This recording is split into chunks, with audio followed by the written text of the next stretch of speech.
پہلے بھی سنا چکا ہوں گا شاید پہلے. لکھ رہے ہیں شیخ عبدالحق محدث دہلوی.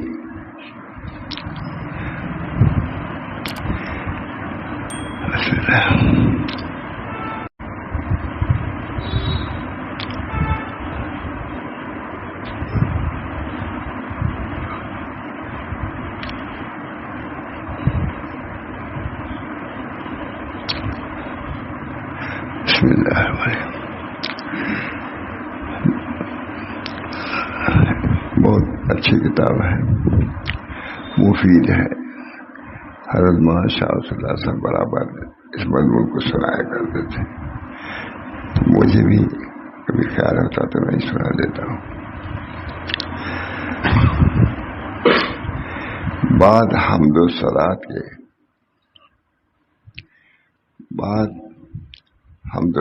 کے فقیر حقیر اللہ کا یہ نحیف ترین بندہ عبدالحق ابن سیف الدین ترک دہلوی بخاری عرض پرداز ہے. تمام ارباب فہم اور اصحاب بصیرت کے نزدیک جن کا شمار باخبر اور قابل اعتبار ہستیوں میں کیا جاتا ہے، کیا ہے یہ امر محقق و مسلم ہے. یعنی محققین کے نزدیک یہ امر مقرر اور محقق اور مسلم ہے کہ مؤثر ترین حالت بلکہ افضل ترین عبادت اہل اللہ کی صحبت اور مقربان دربار خداوندی کی ہم نشینی ہے. حضرت مولانا شاہ صلی اللہ سے بہت سناتے تھے، سناتے ہی رہتے تھے. یہ امر محقق و مسلم ہے کہ مؤثر ترین حالت بلکہ افضل ترین عبادت اہل اللہ کی صحبت اور مقربان بارگاہ خداوندی کی ہم نشینی ہے. اسے کہ ان حضرات کی استقامت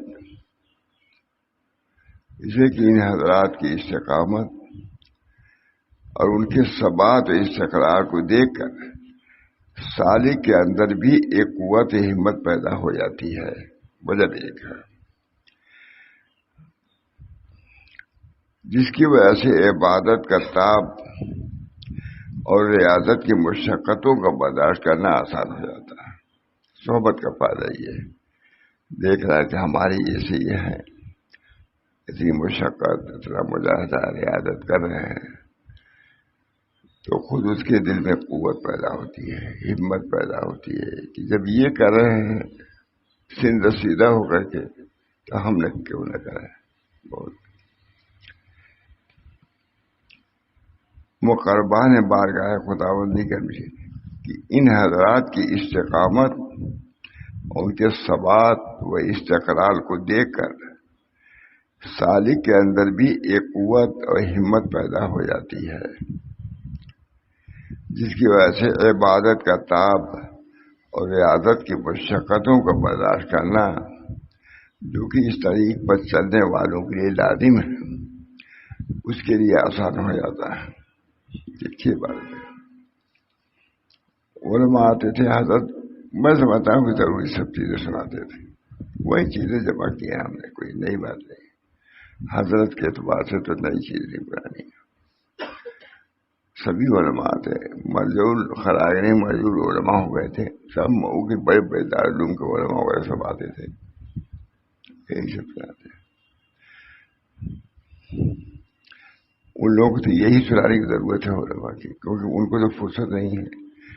کتاب ہے، مطالعہ ہے، پڑھانا ہے، ان کتابوں کو دیکھنے کی کب فرصت ہے. بلکہ ان حضرات کے جمال کے مشاہدے سے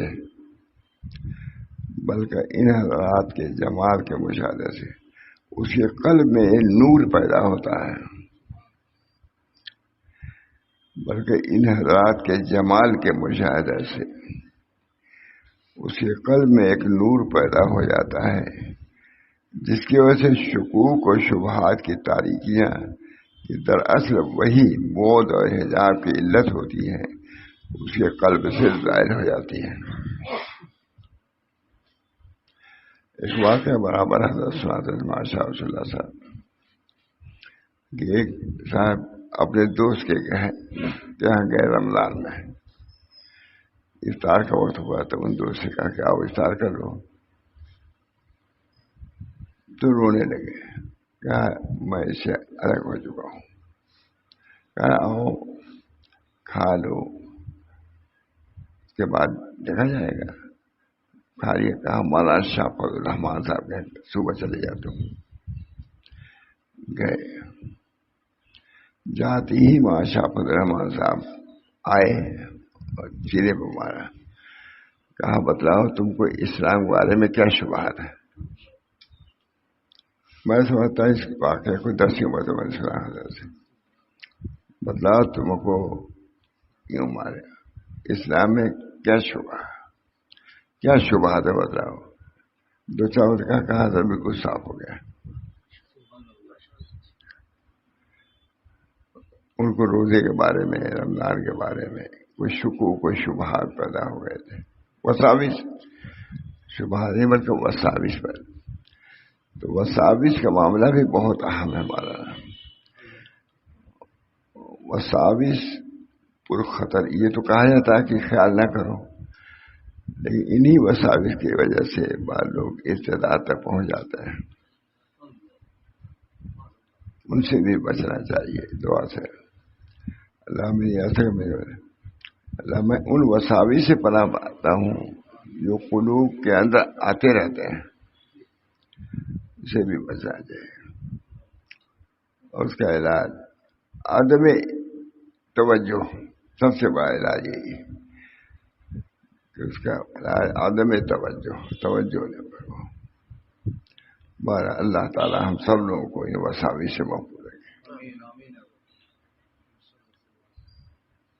بہت سنا رمضان میں عالم آئے یا کوئی بھی بڑے آدمی آئے تھے کسی اپنے دوست کے پاس، تو رمضان کے افطار کو کہا کہ آؤ افطار کر لو، تو رونے لگے، کہا آؤ میاں افطار تو کر لو، زیادہ سے زیادہ انکار پیدا ہو گیا ہوگا کچھ کا، افطار میں کر لو۔ آئے روتے ہوئے افطار کیے اور کہا تم صبح ہی شاہ فضل الرحمان صاحب کہاں چلے جاؤ، سوتے دن صبح فوراً چلے جاؤ۔ کیا انہوں نے، گئے وہاں شاہ فضل الرحمان صاحب کے یہاں، وہ اچھل کر کے آئے، صاحب نسبت صاحب جد، سینے پر مارا، کہا تو تم کو اسلام کے بارے میں کیا شبہات ہے بتلاؤ۔ بار بار کہا کچھ نہیں حضرت، بالکل سب صاف ہو گیا۔ ہمارے حضرت اس کو بہت بیان کرتے تھے کہ ایسے لوگوں کی بھی ضرورت ہے، کوئی دلیل نہیں، کوئی حجت نہیں، مگر توجہ قلبی کو ایسے دل کے اندر جو کھوٹ پیدا ہو گیا تھا، ظلمت آ گئی تھی، اس کو دور کر دیا اللہ۔ قلب کی صفائی بہت بڑی بات ہے، اللہ تعالی ہم سب لوگوں کو اس کی توفیق دے۔ وساوس بھی زیادہ جو آتے ہیں وہ قلب کے اندر کچھ ظلمت ایسی ہوتی ہے جس کی وجہ سے وساوس آتے ہیں، وہ ذکر اللہ سے اس کو دفع کرنا چاہیے۔ ذکر اللہ، جب ذکر اللہ کو ایسے قلب میں نور آئے گا تو وسائل جو ظلمت کی وجہ سے آتے ہیں ختم ہو جائیں گے۔ یہی علاج ہے، ماتھانی وغیرہ بار بار یہ لکھا۔ اللہ تعالیٰ ہم سب لوگوں کو اس طریق پر علی وجہ بصیرت کر دیں، بصیرت کے ساتھ ہم طریق پر رہیں۔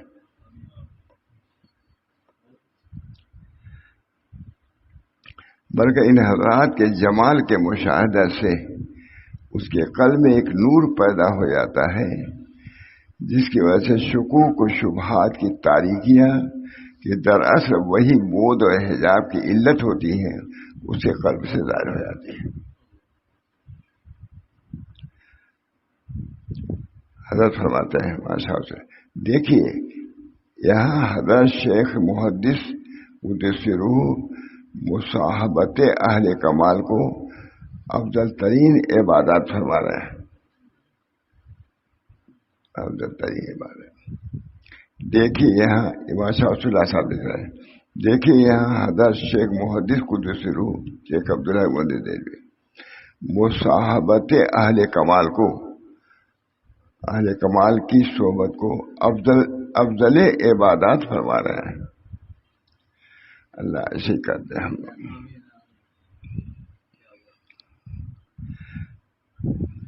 اور اس کی دلیل یہ بیان فرما رہے ہیں کہ ان حضرات کے ثبات اور استقامت کو دیکھ کر سالک کے اندر بھی ایسی قوت و ہمت پیدا ہو جاتی ہے جس کی وجہ سے اعمال کی مشقتوں کا تحمل آسان ہو جاتا ہے.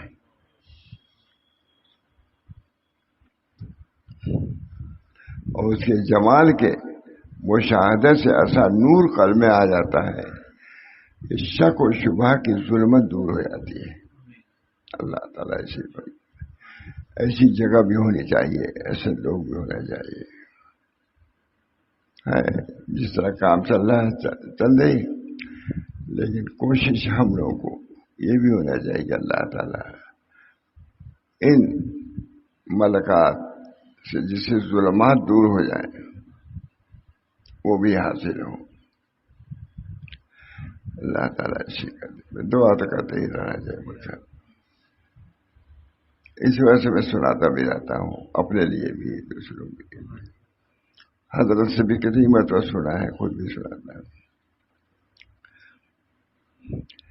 ان حضرات کے ثبات اور استقامت کو دیکھ کر کے بوڑھے ہو گئے، تہجد پڑھ رہے ہیں، مسجد جا رہے ہیں. حضرت شاہ رسول اللہ صلی اللہ علیہ وسلم مسجد میں بھی جاتے، خدا سے دور بھی پڑھتے تھے لیکن جاتے تھے مسجد ہی پڑھتے نماز ظہر کی. ان حضرات کے ثبات اور استقامت کو دیکھ کر سالک کے اندر بھی ایسی قوت اور ہمت پیدا ہو جاتی ہے جس کی وجہ سے اعمال کی مشقتوں کا تحمل آسان ہو جاتا ہے. اور ان کے جمال کے مشاہدے سے اللہ اسے فرما دے. اللہ اور کے جمال کے مشاہدے سے ایسا نور قلب میں آ جاتا ہے کہ شک و شبہ کی ظلمت دور ہو جاتی ہے اور حجاب مرتفع ہو جاتا ہے. انشاءاللہ ہم لوگ بھی چاہیں گے، مانگیں گے، ضرور اللہ عطا فرمائے گا. جماعت کا سلسلہ تو وہی ہے.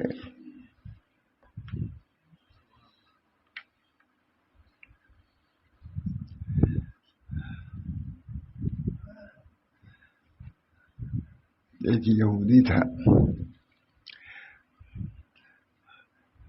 حدیث ہے کہ مومن کے نور سے بچو، ہے وہ حدیث.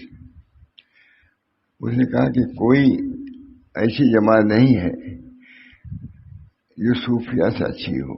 انہی لوگوں کے نور وغیرہ کا ذکر بہت سناتے تھے. اس وقت مجھے زیادہ یاد نہیں آ رہا ہے. ایک یہودی نے کہا کہ چلو چلیں. بہت ملمہ کیا، لباس بزرگوں والا پیدا کیا، سب چیزیں باندھا.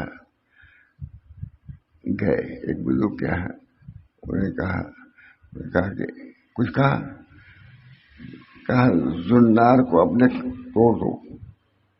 اب وہ حضرت شور کرنے لگا کہ زنار میرے حضرت کہا. بڑی دین سے کہا کہ نکالو. دیکھا زنار تھے، یہودی تھا لیکن مسلمانوں کی ہے. تو کہا کہ مسلمان ہو گیا. کہا میں نے سنا تھا کہ مومن کے فراست کے نور سے بچاؤ. میں یہ اندازہ لگا رہا تھا کہ مومن کی فراست کیا ہے. میں نے دیکھ لیا پورے طریقے سے علماء کی درویشوں کی صورت بنا گیا. نہیں تھا یہودی تو اسے توڑ دے گا. اس کے بعد وہ فوراً چل گیا، سچا تھا، توبہ کیا کہ میں اسلام لاتا ہوں. اس کے بعد حضرت سناتے تھے ابو بھائی نہیں، یہ بات ہوگی اس میں بہت اچھی ہے.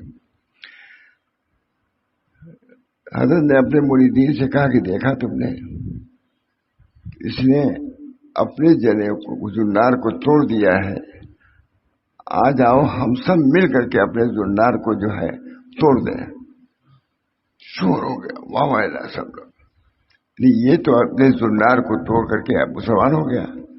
ہم لوگ اب بھی زنار پہنے ہوئے ہیں اتنے دنوں سے، آؤ ہم اپنے اس زنار کو توڑ کر کے مومن ہو جائیں. بہت سناتے تھے مجھے، وہ رہتا تھا اچھا رہتا، وہ الفاظ نہیں ہے. سب لوگ رونے لگے. کہا اس نے زنار اپنا توڑ دیا ظاہری، آج باطنی جو زنار جنے ہو شرک کی علامات کو توڑ دیں. سب واصل باللہ ہو گئے. اللہ تعالیٰ ہم سب لوگوں کو بھی باوجود بزرگوں کے آنے جانے کے اس کے. کوئی شک تھے، ایک بزرگ کہہ رہتے تھے بزرگ کا انتقال ہو گیا لیکن وہ بگڑ گیا جو بہت رہتا تھا. کسی نے کہا بھائی تم فلاں بزرگ کے اتنے دیر تو رہے ہو لیکن تم نے نماز بھی چھوڑ دیا. یہ کہا ان کے ہم ایک دن بھی اللہ کے لیے نہیں رہے. بہت سناتے تھے. ایسا بھی ہوتا ہے کہ مدتوں ایک بزرگ کی خدمت میں ہے اور ایک دن بھی اللہ کے لیے نہیں رہا تو کیا ملے گا اس کو کچھ؟ اللہ تعالیٰ ہم سب لوگوں کو باطنی دولتوں سے نواز دے گا.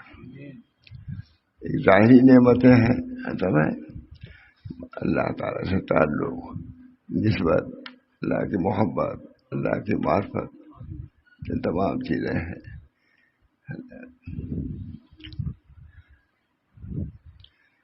دیکھیے یہاں حضرت شیخ محدث قدس روح مصاحبت اہل کمال کو افضل عبادات فرما رہے ہیں اور اس کی دلیل یہ بیان فرما رہے ہیں ان حضرات کے ثبات اور استقامت کو دیکھ کر. یہ بوڑھے ہیں، مجبور ہیں، لیکن تہجد کے وقت اٹھے ہوئے ہیں، نماز پڑھ رہے ہیں، تلاوت کر رہے ہیں. یہ بتائیں کہ ان حضرات کے ثبات اور استقامت کو دیکھ کر سالک کے اندر بھی ایسی قوت و ہمت پیدا ہو جاتی ہے جس کی وجہ سے اعمال کی مشقتوں کا تحمل آسان ہو جاتا ہے. اتنی عمر میں معذوری میں یہ سب کچھ کر رہے ہیں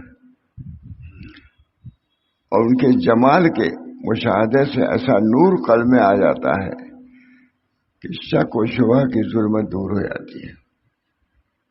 ہم سناتے ہیں مولانا شرم بھی لگتی ہے. اللہ تعالیٰ ہم سب لوگوں کو اس نور سے منور فرما دے. اصل تو یہی ہے. اور ان کے جمال کے مشاہدہ سے ایسا نور قلب میں آ جاتا ہے کہ شک و شبہ کی ظلمت دور ہو جاتی ہے اور حجاب مرتفع ہو جاتا ہے.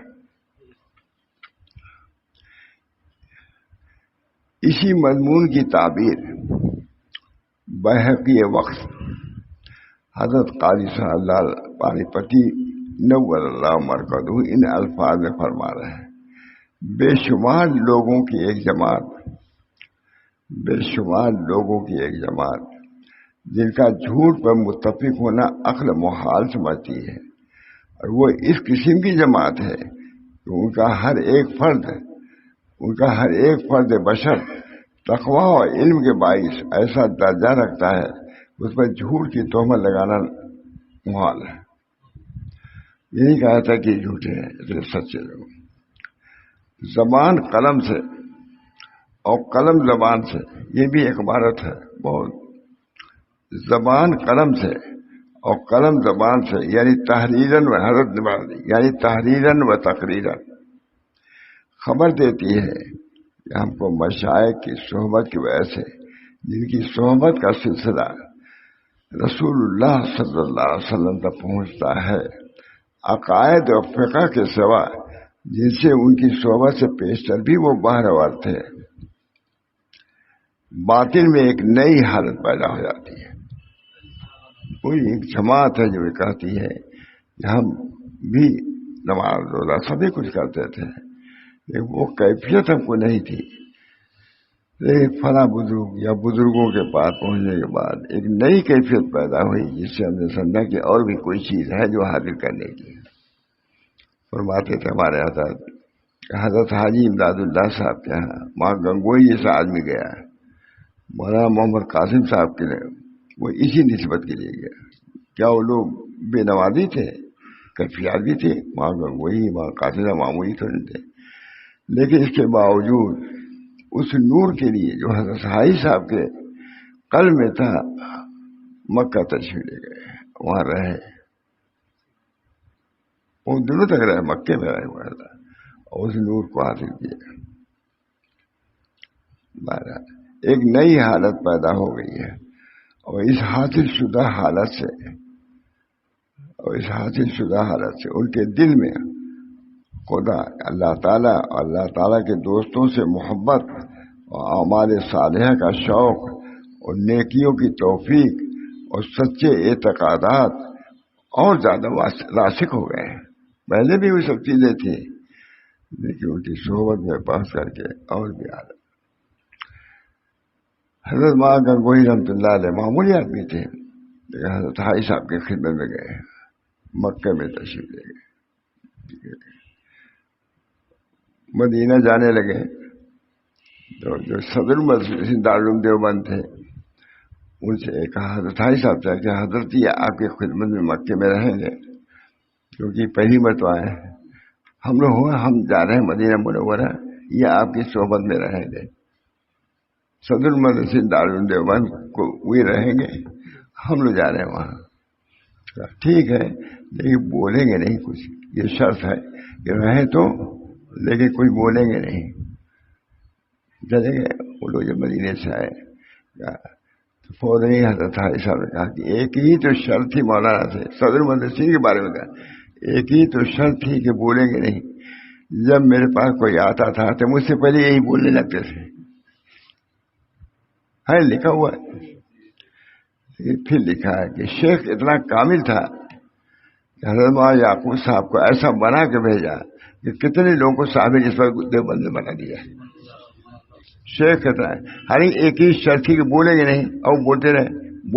دارالعلوم دیوبند کا صدر مدرس مولانا تھانوی کا استاد, اب کوئی بات آتی تھی تو وہ پہلے تو کہا کہ شیخ اتنا کامل تھا کہ اس کے باوجود ایک ہی شرط تھی اس کو بھی پورا نہیں کیا, لیکن ایسا کیا کہ دیوبند میں آ کر کے کیا سے کیا کر دیا انہوں نے. اللہ ہم لوگوں کے اندر بھی قوت دے بھائی, ضروری تھوڑا ہے کہ اللہ میں کیا ختم ہو گئی. ارے ہم لوگ چاہیں تو اللہ تعالیٰ چاہنا تو چاہیے. یہ سب مجلسیں اسی لیے ہیں کہ اللہ تعالیٰ ہم لوگوں کو ان نعمتوں سے بھی نوازے.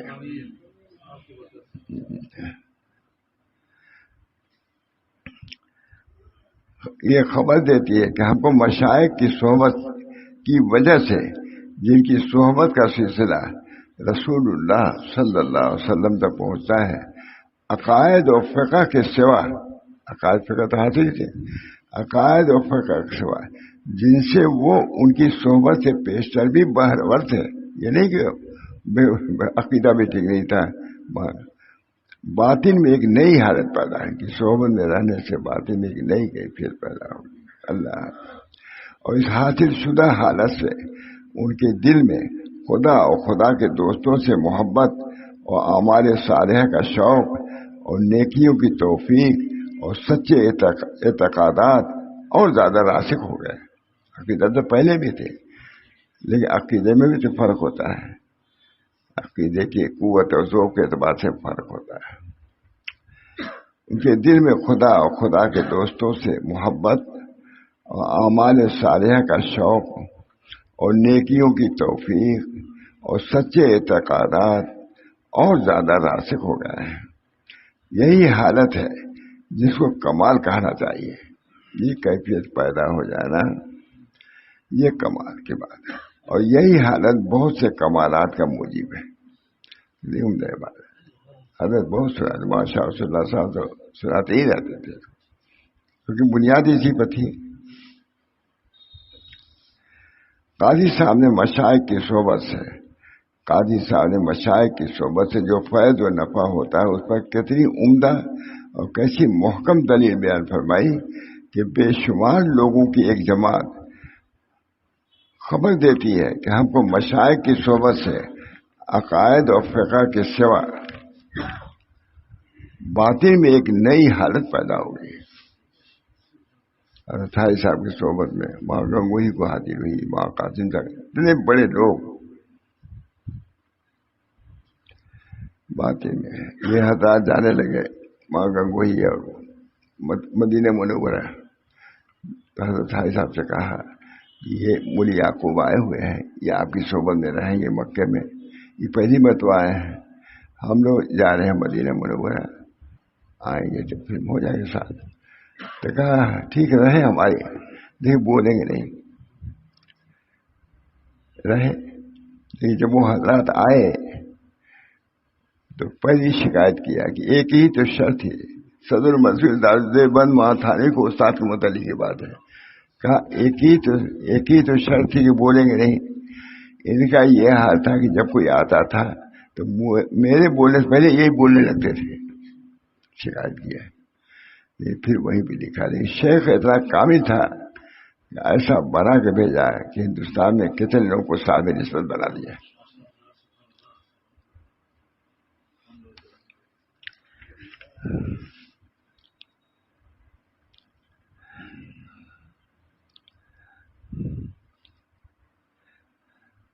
تھوڑا سا میری سمجھ میں صحبت کی ضرورت اور اہمیت پر اس سے زیادہ کلام کی ضرورت نہیں ہے. یوں اگر کسی کو تفصیل مطلوب ہو تو حضرت مسلم امت کا رسالہ فوائد الصحبت مطالعہ کرے. امید ہے کہ اس مختصر کلام سے ضرور کوئی بصیرت ہوگی اور پیش نظر مضمون کے سمجھنے میں اعانت ہوگی. اب آخر میں اس حقیر کی گزارش ہے کہ جن لوگوں کو بفیض تعالیٰ کسی شیخ کامل کی صحبت میسر ہو, ان کو چاہیے کہ صدق نیت اور حسن عقیدت کے ساتھ اس سے تعلق رکھیں اور حاصل شدہ وقت کو غنیمت شمار کر کے اسے باطنی فائدہ حاصل کریں. با کریمہ کا رہا دشوار دیس اللہ کے لیے. یہ نہیں کہ سب ختم ہو گیا, اب بھی اگر ان اصول پر کام کیا جائے گا تب بھی صاحب نسبت بھی ہوں گے, صاحب محبت بھی ہوں گے, سب کچھ حاصل ہوگا. اللہ ہم سب کو توفیق دے. اس حقیر کے لیے بھی دعا فرمائیں. میں نے کہا اس حقیر کے لیے بھی دعا فرمائیں کہ اللہ تعالیٰ اخلاق کی اصلاح اور تزکیہ نفس کو آسان فرمائے اور اپنی محبت و نسبت سے نوازے. سب کچھ حاصل کیا, یہاں آنے کے بعد اللہ ہی سے تعلق و نسبت نہیں کیا.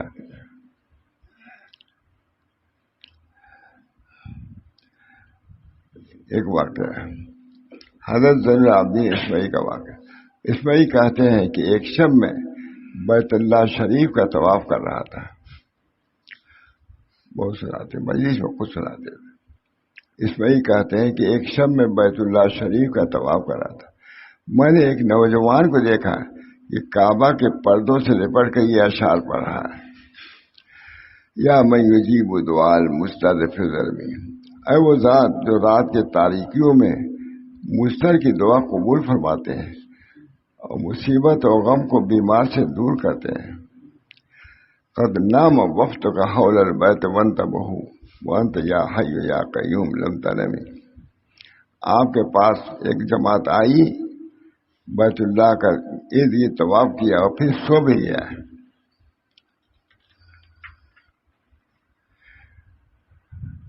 مگر اے حی اور قیوم, آپ ایسے ہیں کہ آپ کبھی نہیں سوتے.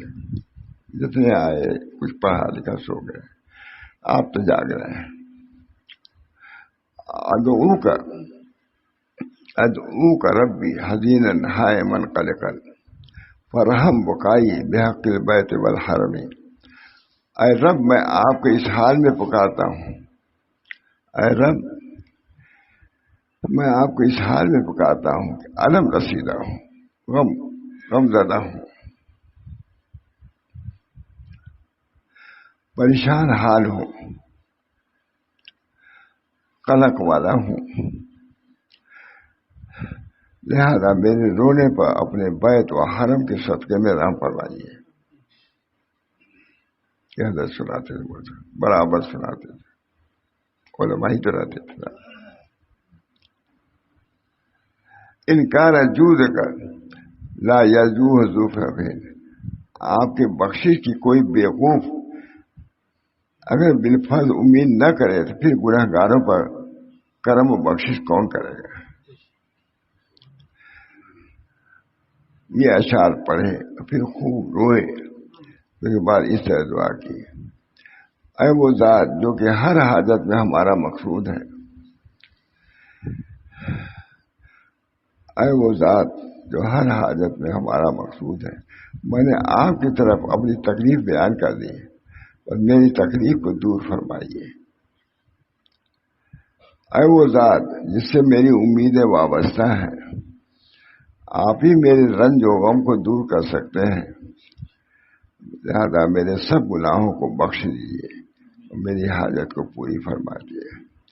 اتوت باعمال قبائح ردیۃ معافی برا عبد جنا کا جنایتی، میں آپ کے دربار میں نہایت ردی اور قبیح اعمال کو لے کر حاضر ہوا ہوں، اور یہ سمجھتا ہوں کہ آپ کے مخلوق میں مجھ جیسا گنہگار کوئی بھی نہیں ہے. اے امیدوں کی انتہا اتحرقنی بالنار یا غائط، اے میری امیدوں کی انتہا اور میری آرزوؤں کی منتہا، کیا آپ مجھے آگ میں جلائیں گے؟ اگر بالفرض ایسا ہوا تو پھر میری امید کیا کام آئی اور میرا خوف کیا کام ہے. یہ کہا اور زمین پہ بے ہوش ہو کر گر گئے. اس میں ہی کہتے ہیں کہ میں نے اس جوان کو قریب سے دیکھا تو حضرت زین العابدین علی ابن حسین تھے، وہ رو رہے تھے. یہ دیکھ کر میں نے ان کا سر مبارک اپنی گود میں رکھا اور خود بھی رونے لگا. میرے آنسوؤں کے چند قطرے آپ کے رخسار پر گرے، جس کی وجہ سے آپ نے آنکھیں کھول دی اور فرمایا، یہ کون ہے جو میرے اور میرے رب کے درمیان میں حائل ہو رہا ہے اور مجھ پر ہجوم کر رہا ہے؟ میں نے عرض کیا کہ حضرت آپ کا غلام اسماعیل ہے، اور کہا کہ اے ہمارے سید، آپ تو اہل بیت نبوت اور معدن رسالت سے ہیں. اے ہمارے سید، آپ تو اہل بیت نبوت اور معدن رسالت سے ہیں، پھر اس کا تو جزا و فضا کیوں؟ آپ تو اولاد حضور کی، آپ کے ساتھ ایسا معاملہ ہوگا. کیا اللہ تعالیٰ نے نہیں فرمایا انما یرید اللہ لیذھب عنکم الرجس؟ یعنی اے اہل بیت، اللہ تعالیٰ ارادہ کرتا ہے کہ تم سے گندگی دور کر دے اور تم کو خوب پاک کر دے، تبھی آپ ادھر رو رہے ہیں. آپ نے فرمایا، اے اس میں یہ کیسی بات کہتے ہو؟ اللہ تعالیٰ نے جنت کو مطیعین کے لیے پیدا کیا ہے. اللہ تعالیٰ نے جنت کو مطیعین کے لیے پیدا کیا ہے. اگرچہ وہ عبد حبشی کیوں نہ ہو، کالا کر اٹھا ہو، کوئی وقت دنیا میں نہ ہو، لیکن جو اللہ کی اطاعت کرے گا، ان اکرمکم عند اللہ اتقاکم، اگرچہ وہ عبد حبشی کیوں نہ ہو، وہ بڑھ جائے گا. اور دوزخ کو عاصین کے لیے پیدا کیا، گنہگاروں کے لیے، اگرچہ وہ سید قریشی کیوں نہ ہو. اور کیا اللہ نے یہ ارشاد نہیں فرمایا، وَإِذَا نُفِخَ فِي الصُّورِ، جب نفخ صور ہوگا تو اس دن باہم نسب کام نہیں آئے گا، اور نہ ان کے بارے میں ان سے سوال کیا جائے گا. وَمَنْ ثَقُلَتْ مَوَازِينُهُ فَأُولَٰئِكَ هُمُ الْمُفْلِحُونَ، یعنی بلکہ جس کی نیکیوں کا پلہ بھاری ہوگا، یہی لوگ فلاح پانے والے ہوں گے، اور جن کی نیکیوں کا پلہ ہلکا ہوگا، یہی لوگ ہیں جنہوں نے اپنے نفسوں کو خسارے میں ڈال دیا ہے، جو کہ جہنم میں ہمیشہ ہمیشہ رہیں گے. اس کے بعد حضرت ہمارے لکھ رہے ہیں، سبحان اللہ، کس قدر پاکیزہ حال تھا آپ کے قلب اطہر کا کس قدر پاکیزہ حال تھا آپ کے قلب اطہر کا، اور اس میں بھی کس قدر متبع سنت تھے کہ رسول اللہ صلی اللہ علیہ وسلم کے حال کی تصویر بعد والوں کو اپنے حال سے دکھا دی رو کر کے کہ حضور اقدس صلی اللہ علیہ وسلم قلبی حال تھا، تو تم خالی ظاہری سنتوں کو نہ لو بلکہ اس کی طرف بھی توجہ کرو تاکہ یہ قلبی حال بھی حاصل ہو نبی کرم صلی اللہ علیہ وسلم کا۔ یہ کسی بزرگ کا نہیں ہے نا، نبی صلی اللہ علیہ وسلم، اور جس حال سے خود متصف تھے نہ معلوم کتنے لوگوں کو متصف متاثر کر دیا ہے، چنانچہ یہ سلسلہ برابر چلتا رہا اور چلتا ہی رہے گا۔ فرما رہے ہیں اگرچہ قلیل جو آتا ہے سیدنا عبد القادر جیلانی کے خوف و خشیت کا حال ملاحظہ فرمائیے۔ عبد القادر جیلانی ردیدن در حرم مکہ، عبد القادر جیلانی کو لوگوں نے دیکھا کہ حرم مکہ کے کنکریوں پر پیشانی رکھے ہوئے تھے اور یہ کہہ رہے تھے کہ اے خداوند بخش دے، اور اگر مستوجب عفو عقوبتم مرا روز قیامت نابینا بریں گے، اگر واقعی میں جرم کا مستحق ہوں، جرم ہے سزا کا مستحق ہوں، تو مجھ کو نابینا اٹھائیے تاکہ میرے ساتھی جو مجھ کو نیک سمجھتے تھے وہ سمجھ لیں کہ یہ ہمارا شیخ کیسا تھا۔ اے خدا بخشا اگر مستوجب عقوبتم مرا روز قیامت نابینا بریں گے تا دروے نیکا شرمسار باشا، تاکہ نیکوں کے سامنے شرمندگی نہ ہو، لوگ دنیا میں کیا کیا سمجھتے تھے، آج یہ گرفت میں آ چکا ہے۔ یعنی اے خدا وند عالم مجھے بخش دیجیے، اور اگر میں سزا ہی کا مستحق ہوں تو مجھے روز قیامت نابینا اٹھائیو تاکہ نیک لوگوں کے سامنے شرمندہ نہ ہوں۔ یہ سب چیزیں تو یہی کی ہیں، اب یہ چیز ہاں سے تھوڑی سنائی جائے گی، جہاں کی جو چیز ہے وہی سنا لکھا۔ سبحان اللہ کیا خوب حال تھا، یہ خوف و رجا کے الفاظ سننے میں تو آتے ہیں مگر اس حضرات کے عمل و حال سے ان الفاظ کا مفہوم سمجھ میں آ جاتا ہے۔ اللہ تعالیٰ ہم سب لوگوں کو ان حالات سے بھی متصف فرمائے۔ آتے ہی ہیں اقوال اعمال ہیں ہی ہیں سبھی، لیکن احوال بھی ہیں۔ اللہ تعالیٰ ان بزرگوں کے اکابر کے احوال سے بھی ہم لوگوں کو باخبر فرمائے، خشک نہ رہے۔ ہمارے حضرت کبھی کبھی ایسی بات بھی کر دیتے تھے جس سے لوگ رونے لگے، کہا اس کی بھی ضرورت ہے۔ علی گڑھ میں گئے، خاموشی اختیار کر لیا، بولے ہی نہیں۔ کہا آپ لوگ بولنا تو جانتے ہی ہیں، میں اس لیے آیا ہوں تاکہ خاموشی کو سکھاؤں۔ علی گڑھ کی تقریر بہت زبردست تقریر ہے، چھپی ہوئی ہے۔ اللہ تعالیٰ ہم سب لوگوں کو حقیقت طریق واضح فرمائے اور اس کے چلنے کی بھی توفیق مرحمت فرمائے، سب کے لیے، عورتوں کے لیے، مردوں کے لیے، دیہاتی شہری، جو ان مجلسوں پر ہنستے ہوں گے ان کے لیے بھی ہے۔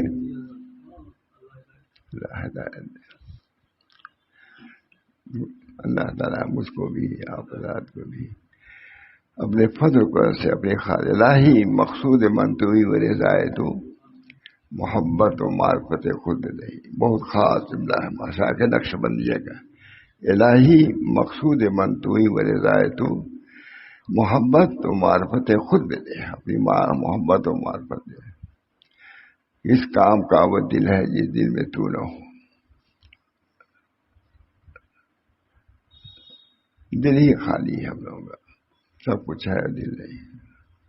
بہرحال بہت حضرت کا مزاج یہی تھا، ماشاء اللہ صاحب، باقی یہ سب چیزیں سناتے ہی رہتے تھے، بڑے علماء جب آتے ضرور سناتے تھے کہ اس کی طرف بھی توجہ کی ضرورت ہے، یہ ہے فرماتے تھے اس کی طرف بھی مانا توجہ کی ضرورت ہے۔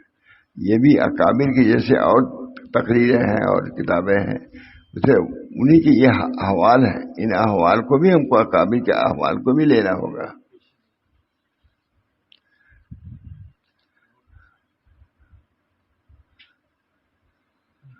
بہت بن جانے کے بس کیا کیا خیالات تھے کہ یہ کہوں گا یہ کروں گا، جا ہی نہیں سکے۔ اللہ تعالیٰ ہم سب لوگوں کو بزرگوں کی ان صفات سے بھی متصف فرمائے، جو اصل چیز قلبی ہے اس کی طرف بھی توجہ کرنے کی توفیق مرحمت فرمائے۔ ربنا تقبل منا